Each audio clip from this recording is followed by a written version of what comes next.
marching into a new era, the coronation of King Charles. The festivities are aplenty, and not just in front of Buckingham Palace. All over the country, the crowned subjects are preparing for their new king. Boyne Valley Road in Maidenhead, a small town in the south of the UK, is no exception. The Queen was a wonderful role model, and I think Charles will be good as well. Yeah, do whatever you think is... In honor of the big day, the residents are closing off the whole street. The party committee has their work cut out. It's big, it's a big celebration, and we're looking forward to it. But not all Britons are so enthusiastic.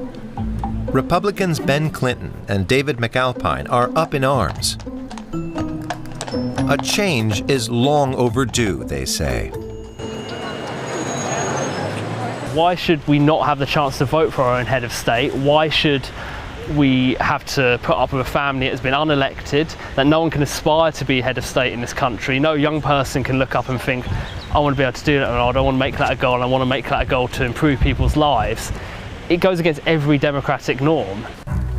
And not only that, the monarchy is expensive, Republicans argue.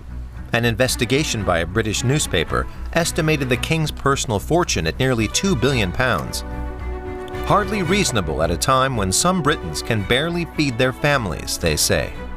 My lords, pray be seated. It's this enormous privilege and unearned wealth and position. I think that that generally it reinforces the whole class system. You know, it's like at the apex of class in this country, which is a severe issue. And so no one can really get to the top.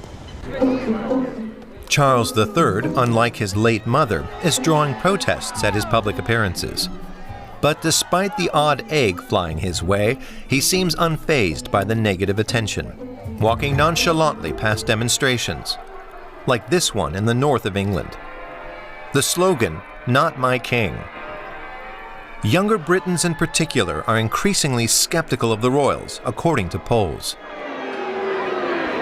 We're hoping to grow really by these coronation protests. We're hoping to grow by, you know, putting a light on some of the, you know, very unjust things that the royal family have been doing in, well, the last few decades, not just the last year. And I think this provides a really great opportunity for us to, you know, show our message to the world. But back in Boyne Valley Road, the Republicans' message goes unheard. The children color in the king's carriage and other royal motifs, while the adults prepare for the festivities. So we can write scones down as well. Scones. What to serve with afternoon tea, where to place the Union Jacks. The party planners agree 74-year-old Charles is the ideal head of state. He understands the problems that the country has, and he understands the strengths that the country has.